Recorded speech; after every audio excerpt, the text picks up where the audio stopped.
Tak asi můžem. Tak, hi, sorry for the delay. My name is Tomáš Machala, and this is my first Indeed about microcontrollers. I named it IoT QuickStart. So let me show you in perspective what this will be about.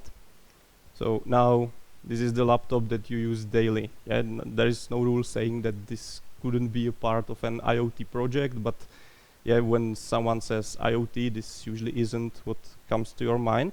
So if we take one step below in this hierarchy, we will get something like this. This is Raspberry Pi. Now, this is perfectly fine for IoT projects, but I won't be speaking about Raspberry Pi or similar boards such as Orange Pi, Banana Pi, or other kinds of fruit. And the reason is that you know it already, and it's basically just a slow computer. Yeah, it runs Linux. You can turn it into web server or like very slow desktop, something like that. But instead, I would like to talk about something that is yet another step below on this hierarchy, and these are microcontrollers, yeah, which are possibly the most simple and most straightforward computers. Yeah, because speaking of computers, you can't go much lower, because then you would get a potato. So what is a microcontroller? It's basically it's a small computer on a single integrated circuit, which is the main difference as I see it compared to like your regular laptop or something. Yeah, because the whole thing is in this package. If you provide a power to something like this, it's a standalone computer that doesn't need anything else to operate. Unlike your regular computer, it's usually AVR or ARM architecture, which is more suitable for this purpose. AVR is the most simple of them, and its main advantage is that it's extremely power efficient. Yeah, ARM is a bit higher. It's for, let's say, high-end microcontrollers. It's the architecture that also your phone use. One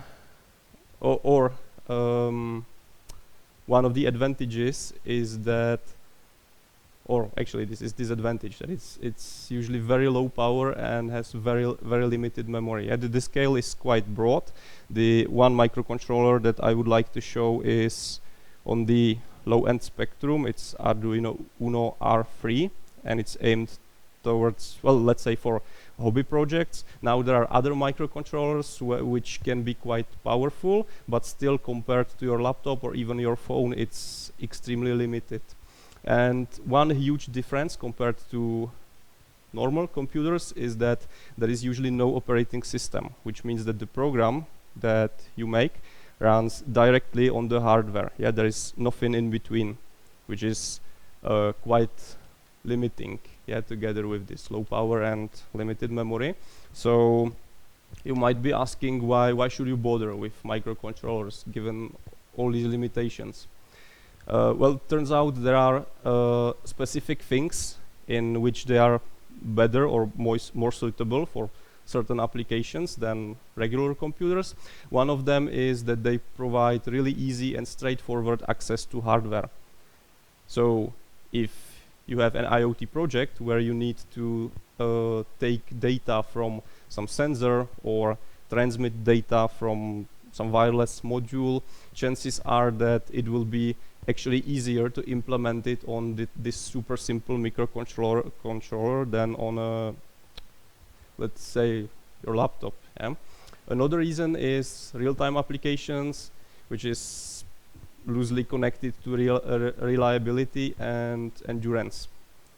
As I said, there is no operating system usually, and you're programming directly on the hardware, yeah, which means that there is nothing standing between you and your between the chip and your program, which could like consume the microcontroller resources. So if you have an application where you absolutely can't afford any delay and you need guarantee that the microprocessor will always have enough resources to work on the exact mission critical problem, you need something like microcontroller.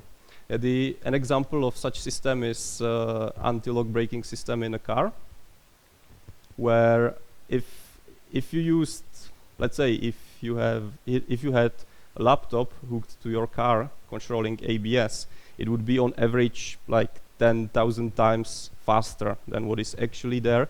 The problem is that if your software running on that laptop decides to do garbage collection or something in some critical moment, it can lead to a system failure, which in this case would mean a crash probably. Another, and that is connected to the third, let's say, advantage of microcontrollers, the reliability and endurance. Because in such systems, you really don't want this part of the system to fail. And since microcontrollers operate on much lower frequencies, and the the individual transistors in the chip are huge compared to what you have in desktop class processors, they are very resistant against, let's say, electromagnetic fields. You have voltage, peaks in voltage and things like that. And there is one more reason, hobby projects, because as you know, hardware used to be quite hard, but in recent years there are these development boards on the market, which makes it really easy even for people with no experience with low-level programming or electric engineering, such as myself, to actually do something, to make something real. So one particular microcontroller that I will use in this presentation is this one, Arduino Uno R3. It's as I said, it's on the lower end of the spectrum. It's extremely limited in power, memory, and pretty much everything else. But it has one huge advantage, that this is probably the best documented development board, and actually most of the IoT tutorials that you find on the internet will be designed specifically for this board. So if we take a look at what it can do, this is the microcontroller itself, and it's basically what it is all about. The rest of the board that you see, it's not as important as it might look. Basically, it provides this pins, so that you can connect something to the microcontroller without soldering. Then you have this convenient USB port that is used both for programming the chip and for powering it.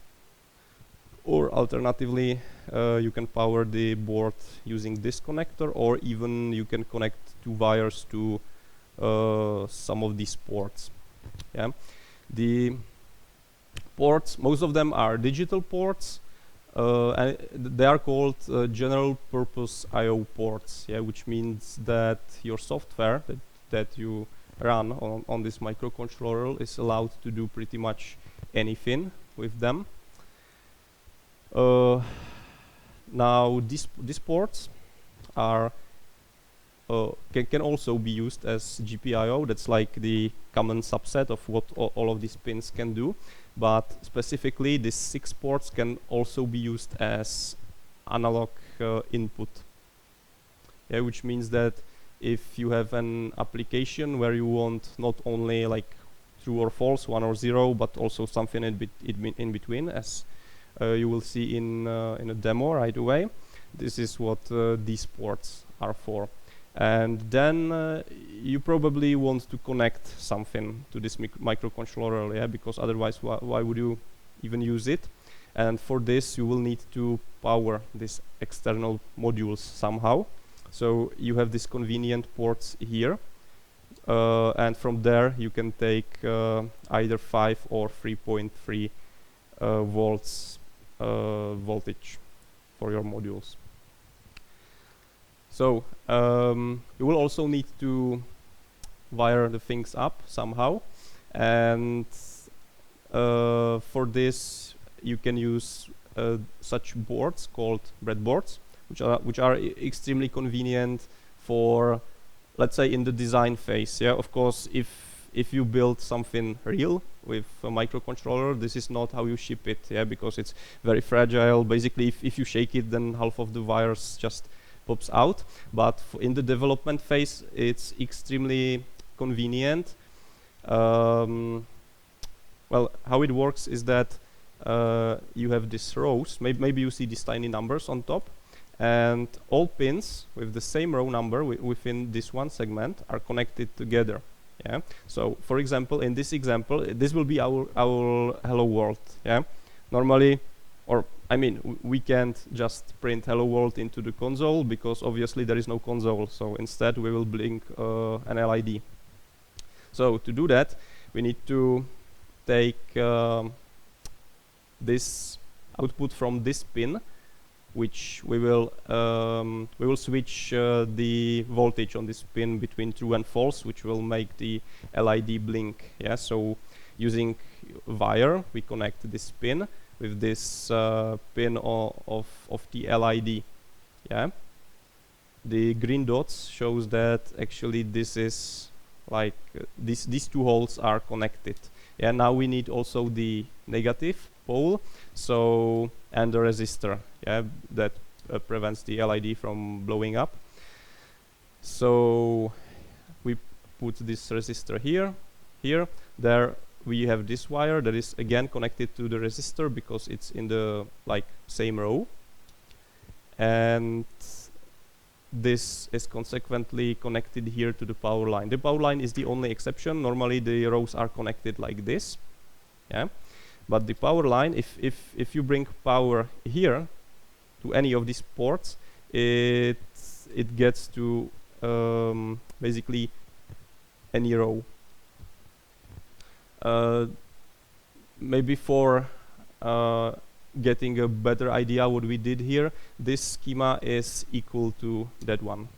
Yeah, on the right you have LID, a resistor, and it's connected to one of the GPIO ports and to the ground. So now we have the hardware part. Now we will need to provide the software that blinks the LID. One typical approach is to stay within the Arduino ecosystem, which means that you use an Arduino language, which is something between, it's like a subset of C and C++. Therefore, it's not extremely convenient, but it comes with really helpful functions that helps you do what you usually do on a microcontroller. And it's like measuring something or setting some flags, things like that. A huge advantage why I would actually recommend starting this way is that it's extremely well documented, yeah, compared to any other alternative such as Python. Another reason is there is a lot of libraries, and this is on itself a reason why microcontrollers are actually better for certain purposes, even through, in theory, Raspberry Pi also has GPIO ports, and you could connect some hardware module even to it. Yeah, but one reason or one thing where you might struggle is the quality of libraries available there. Yeah, because, well, microcontrollers have a tradition in controlling hardware, and so over the years the libraries for these basic things like controlling sensors, displays and things like that are on really high level, really stable. And the last thing, it comes with an IDE. Now this might be the worst part of the ecosystem. You will see the IDE in a while. It's well, very simple. And I use it because it's basically it's the default option and it's very easy to set it up. Yeah, but if you're serious about playing with microcontrollers, you can use well, there is a lot of other options. Yeah, I know at least about Visual Studio Code or even the full Visual Studio. There is a plugin for it. And I spoke about alternatives. Now this isn't an option specifically for this Arduino Uno because it's not powerful enough to run Python or JavaScript, but other microcontrollers are, and in that case you can use some of these, yeah. And you can use, instead of the Arduino language, which is a subset of C and C++, you can use also regular C, which is not that interesting on itself, but it means that you can also use any other language that compiles into C, such as Rust, yeah, which is like a modern approach to, let's say, a low-level language. So let's take a look at a demo. Yeah, but even C is too low for me, so.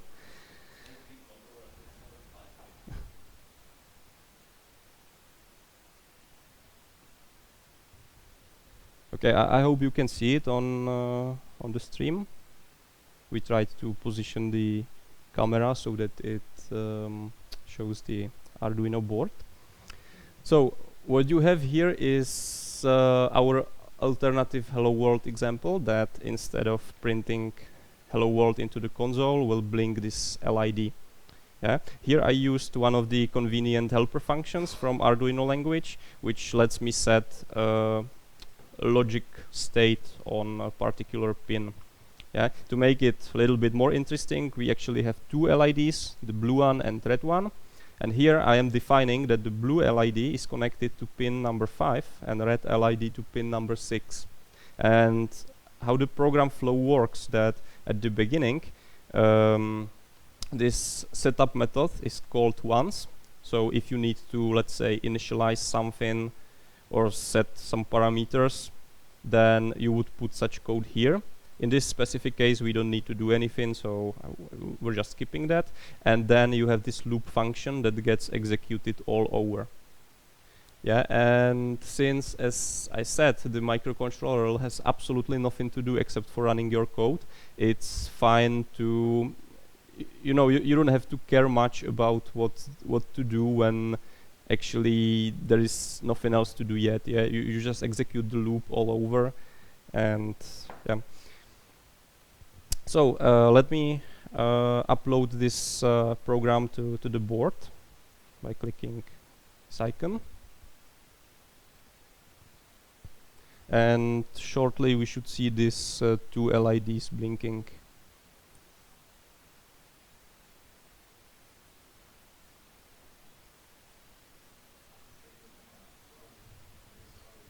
Well, I don't see the stream, so I don't know if it's positioned correctly. Yeah.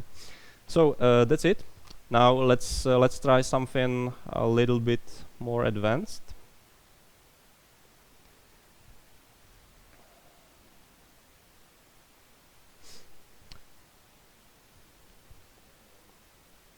Now I spoke about analog input. Turns out that you can also simulate an analog output using Arduino. The truth is that this particular model doesn't have a true analog output pins, but you can simulate it by a technique called pulse wave modulation, PWM. And how it works is that the microcontroller can be instructed to switch the logical states on a particular pin in you know, at very fast frequency, so it appears like the value is actually analog and can be, you know, it's not just 1 and 0. You can have something in between, and the ratio is called duty cycle, yeah, which goes from 0 to 255.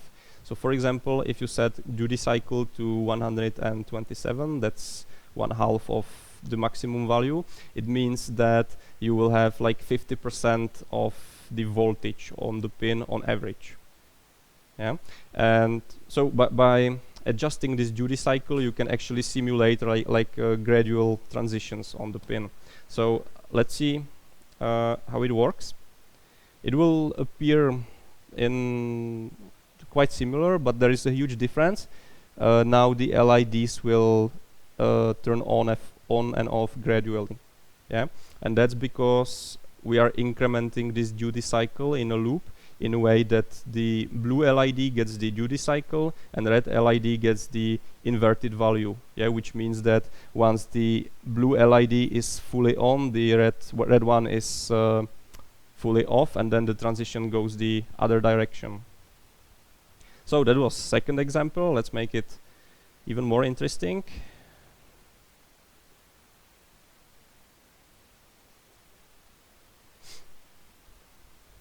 Now there we have serial communication. Yeah, as you see, these microcontrollers are quite limited. So what you usually want to do with them is to connect them to a smarter device, which could be that Raspberry Pi, for example. And you can instruct it using a virtual serial port to control the hardware for you. Yeah, so let me upload this program right away, and it will again, yeah, it won't do anything else that blinking this LID, but this time I can tell it from my computer how to set this duty cycle. So let me open this utility that helps you send commands over the virtual serial port, and the syntax looks like this. If I want to turn, let's say, the blue one on, I can type blue and some value 100. Yeah. If I want it more bright, let's set the maximum value, and the same one goes for red.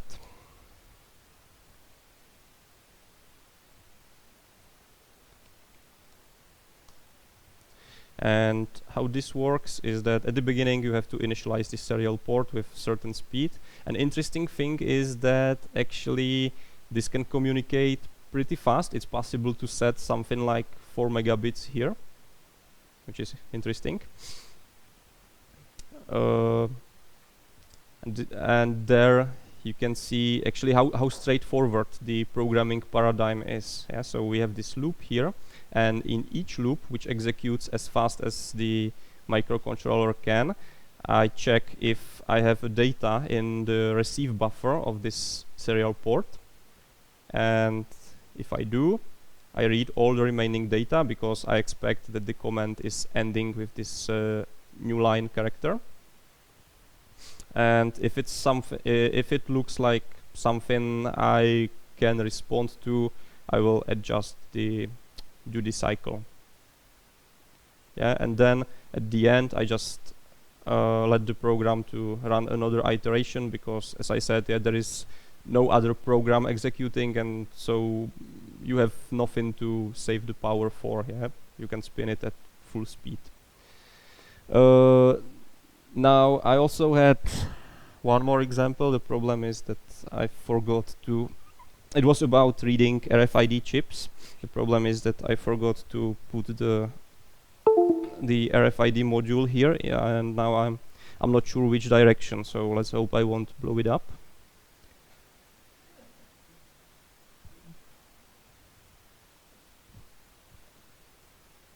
Okay, and there I also have two RFID tokens, the blue one and black one, and the white card. Yeah, the technology is the same, it's just a different shape. So let's see if I connected it right.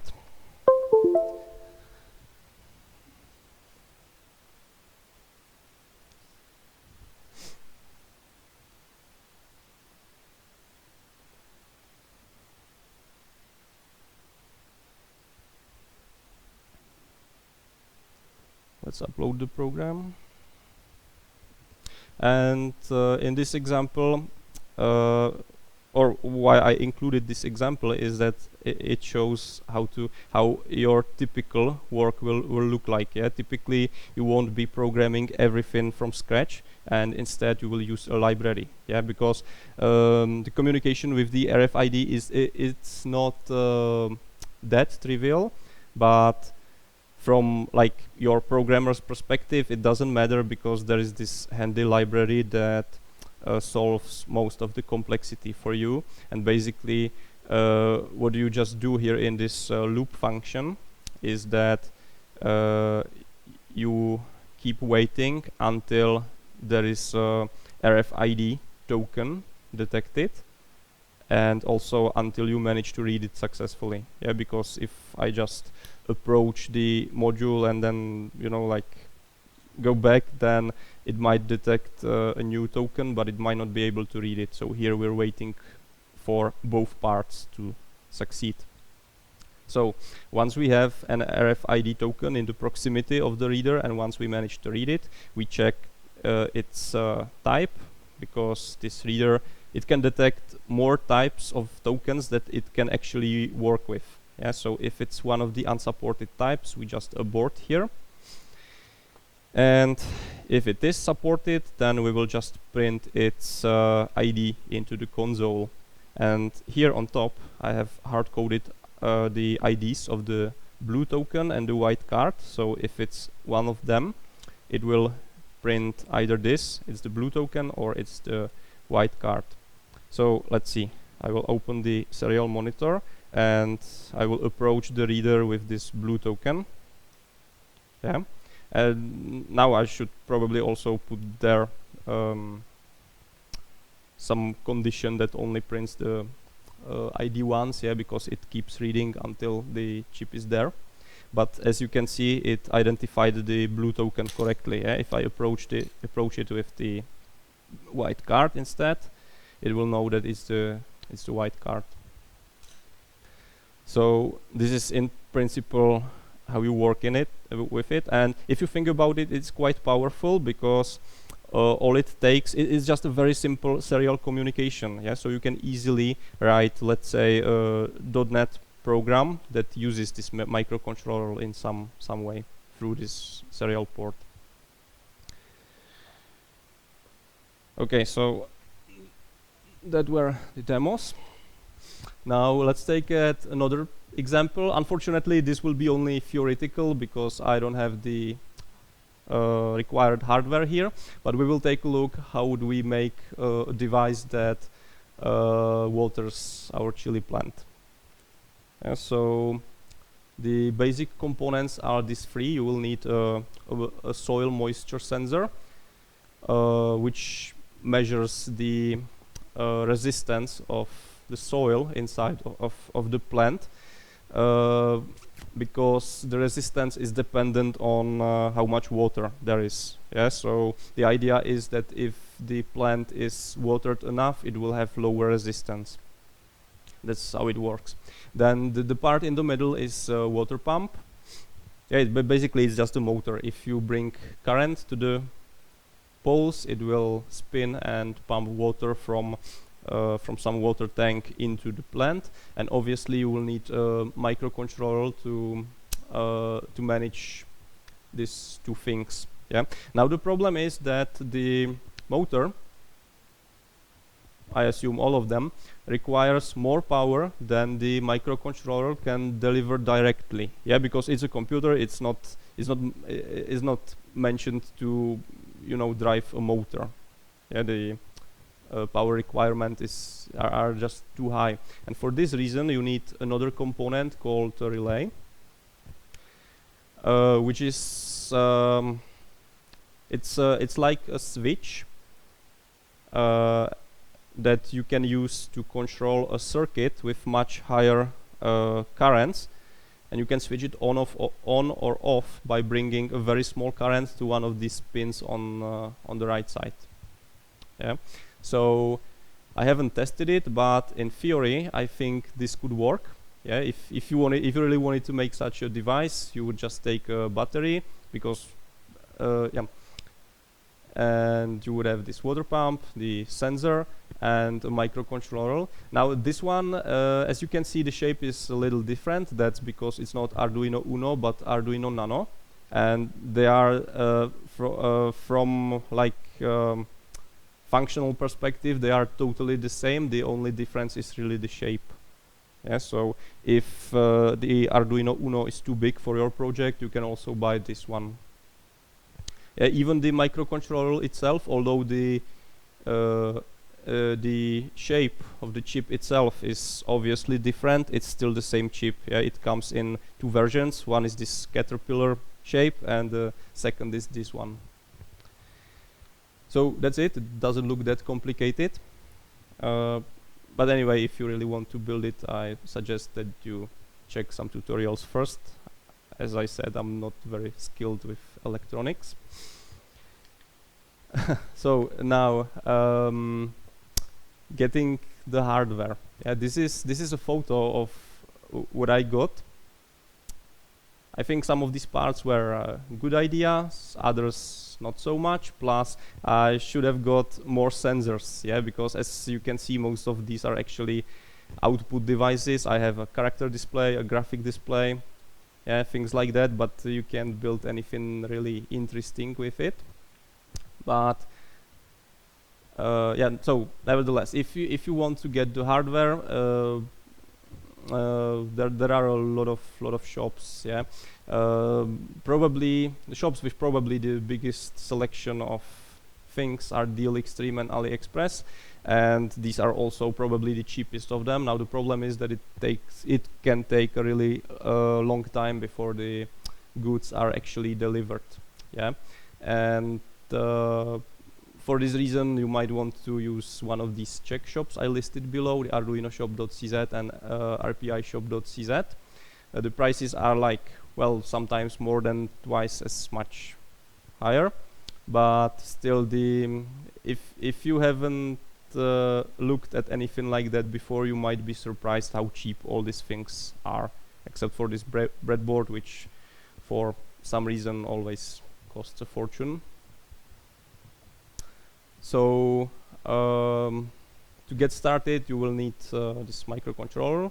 Yeah, I would, as I said, this is the most documented one, the Uno R3, and I really suggest that you start with this one. Yeah, then the rest depends mostly on what you are trying to build. In most cases, you will want this breadboard so that you can connect things easily.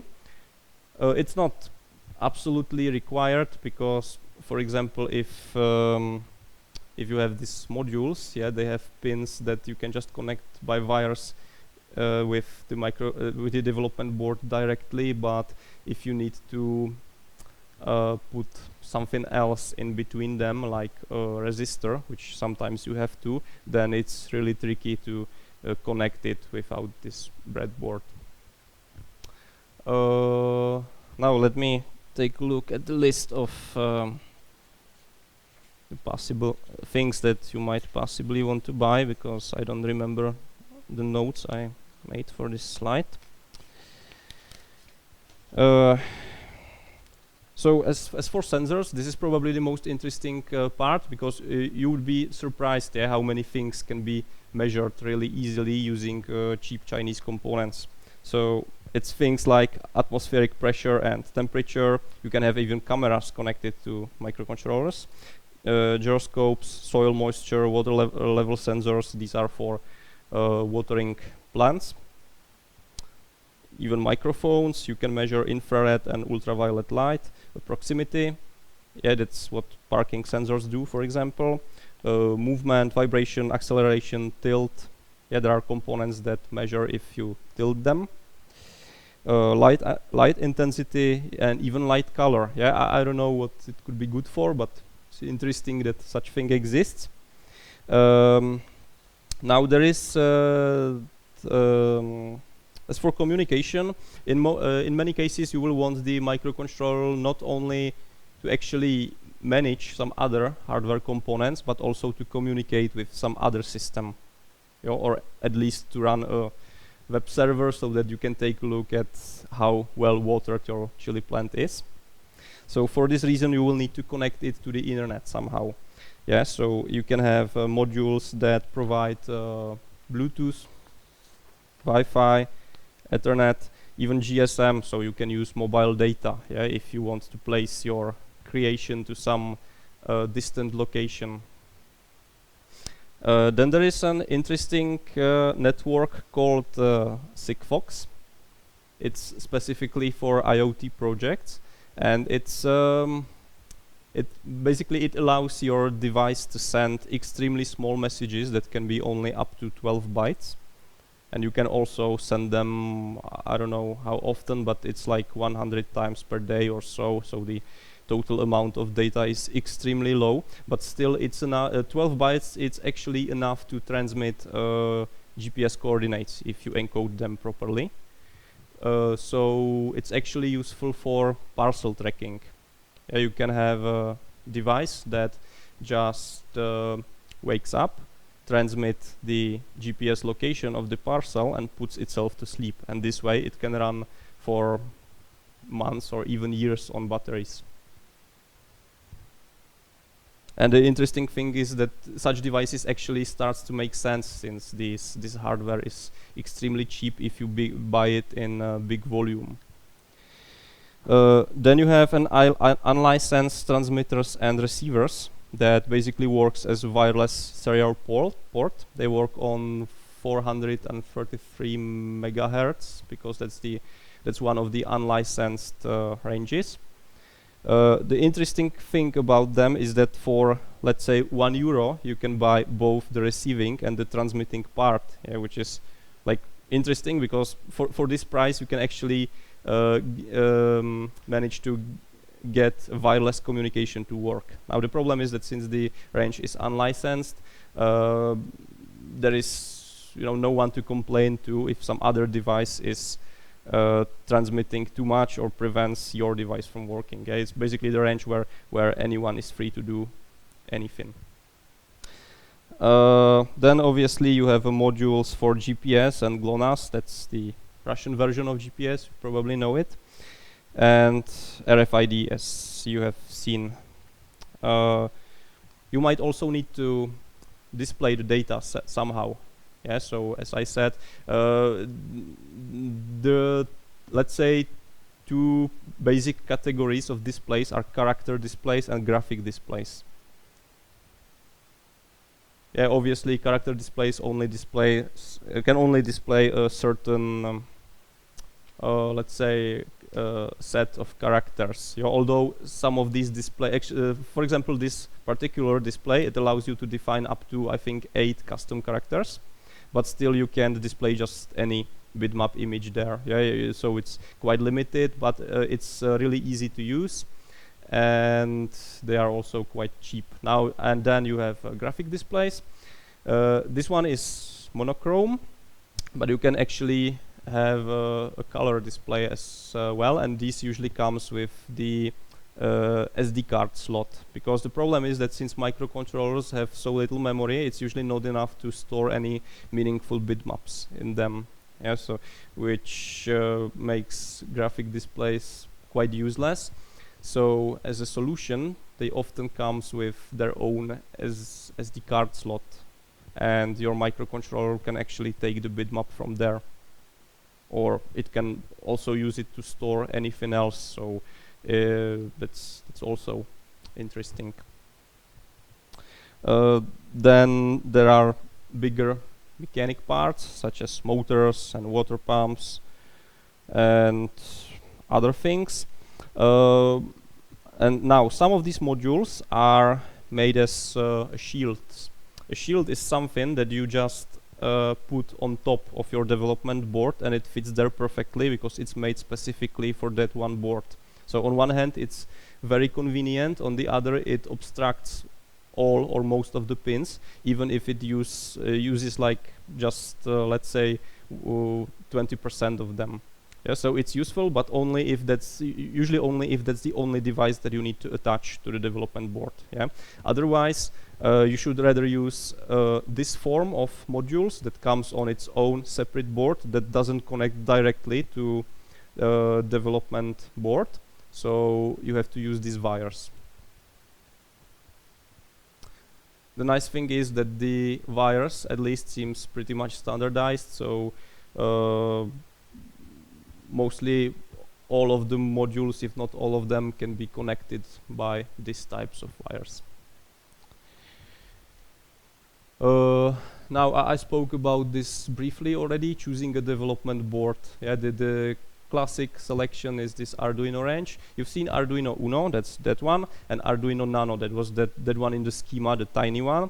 There is and these two are actually equivalent in terms of what they can do. It's really just a matter of shape. but then there is a slightly modified version, Arduino Mega, and that provides like 3 times more pins than Arduino Uno. So this one might be interesting. And now, also interestingly, Arduino, the whole project is actually open sourced. Yes, which means that you can buy not only the genuine boards, which are quite expensive, but also cheap clones. And I think it's not bad even from a moral standpoint, because if you make something open source, you can complain that others are copying you, right? So actually, and since the boards are mostly just about making the pins more accessible, there isn't any complexity in the boards itself. It's in the chips, which are always genuine. I think there is no problem even in terms of reliability, with using these clones. But the biggest reason is the price, because look at this. It's a whole computer for 89 crowns. Actually, it's more than a computer, it's the whole development board. You may remember that I spoke about computers cheaper than a bottle of beer. Now you may say this is not cheaper than a bottle of beer, but this is the price for the whole development board. But you can actually design your project in a way that when you're done prototyping it, you can take just the microcontroller from this board. Actually, not this one because it's soldered, but if you have the Caterpillar type, then you can just put it out and use it without the board. And even if you buy just 1 unit, that would be about €1. And I read somewhere on Wikipedia that if you buy them in really large volume, like thousands of units, it comes for basically for free. It's like 20 cents or so.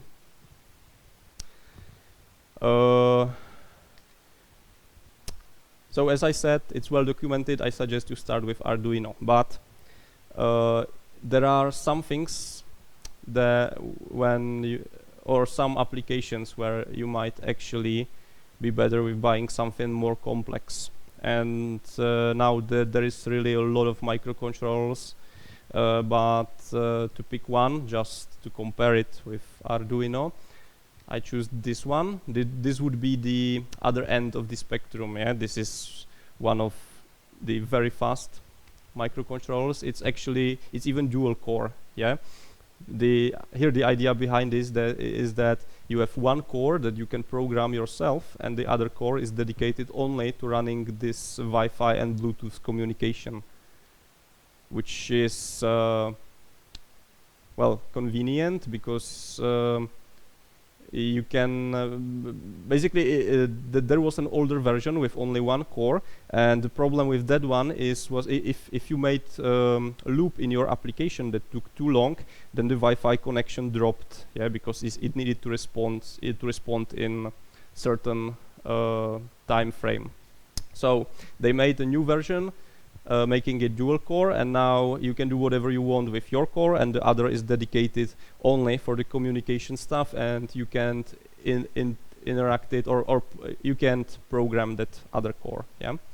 As you can see, it runs on much higher frequency, and it's also ARM architecture, which means it would be probably significantly faster even if the frequency wasn't higher. But it is, and as a result, it might be like, let's say, 100 times faster than this Arduino Uno. But for many projects, speeds is actually not the issue. Funny thing is that even this super slow Arduino Uno is several times faster than a computer that got Apollo 11 to the moon and back.